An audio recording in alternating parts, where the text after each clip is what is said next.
Bienvenue sur Azimut, le podcast de l'orientation. Bonjour à tous, je voulais vous faire part d'évolutions sur la plateforme Parcoursup spécifiques à la nouvelle année 2024-2025 qui viennent d'être annoncées par le ministère de l'Enseignement supérieur et de la Recherche. Elles émanent de différentes discussions qui ont eu lieu au ministère avec des utilisateurs, des jeunes, des parents, etc. et des formations. Alors, la première évolution, elle concerne la carte d'identité pour chaque formation, c'est-à-dire que en haut de chacune des fiches formation sur Parcoursup, les utilisateurs pourront voir sur la même page, au même endroit, le statut de l'établissement, si c'est un établissement public, privé sous contrat ou sans contrat. Ils pourront voir d'un seul coup d'œil si le caractère de cette formation est sélectif ou non. Ils pourront voir le nombre de places disponibles et la détention ou non du label Ministère de l'Enseignement supérieur et de la Recherche en ce qui concerne le diplôme. Et puis seront indiquées également l'éligibilité aux bourses. En complément de cet affichage, il y aura dans la rubrique ressources de Parcoursup un livret qui s'appelle les bons réflexes pour choisir sa formation, qui permettra de recevoir des conseils simples pour aider les lycéens et leurs parents à mieux comprendre l'offre de formation et à se poser les bonnes questions avant de choisir une formation. Une autre évolution proposée sur la plateforme, il s'agit de la transparence accrue sur les critères et les modalités d'accès aux formations. À partir de cette année, dans la rubrique sur la fiche formation toujours, comprendre les critères d'analyse des candidatures, il y aura accès au rapport sur l'examen des candidatures de la session précédente qui précise les critères d'analyse utilisés, leur niveau d'importance, ainsi que les informations précises sur le profil des candidats qui ont été admis à la dernière séance. A priori, il semble que ces rapports d'examen qui étaient déjà disponibles, mais un peu cachés, soient plus facilement accessibles et surtout étoffés.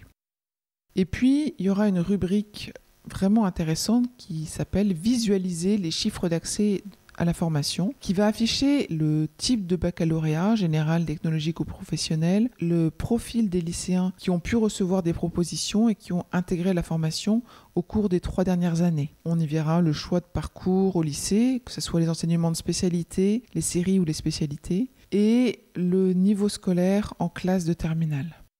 Donc ce seront des indicateurs très importants à prendre en considération au moment de pouvoir émettre un vœu avec vos enfants.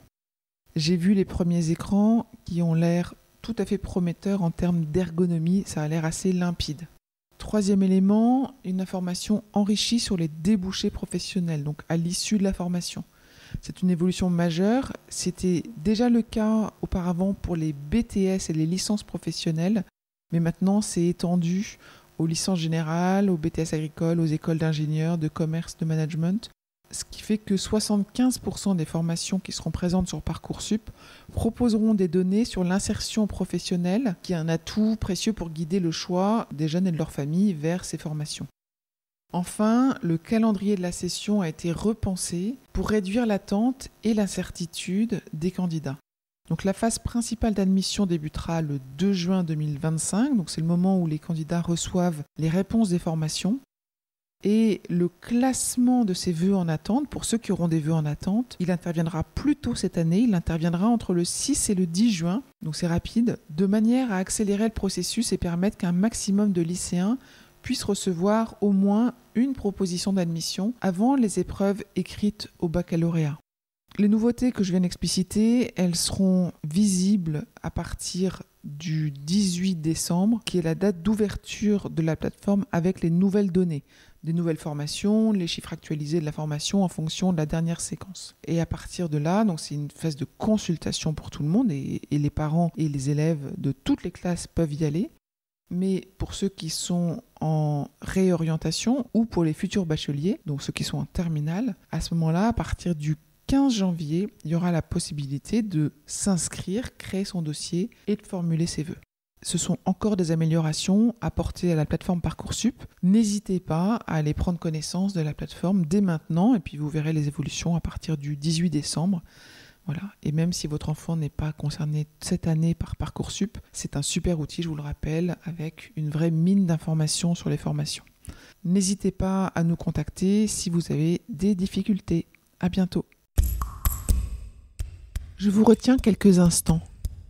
Vous écoutez peut-être sur Apple ou sur Spotify ou sur Deezer ou sur une autre application de podcast. Je voulais m'assurer que vous connaissiez l'existence de notre site azimut-orientation.com. Sur ce site, les contenus sont organisés par thématique et par situation. Ceux qui connaissent adorent et utilisent notre moteur de recherche, ce qui leur permet d'aller chercher directement le bon contenu qui correspond à leur problématique. Je vous encourage à vous y connecter et n'oubliez pas de vous inscrire à notre newsletter. Merci de votre fidélité et à bientôt.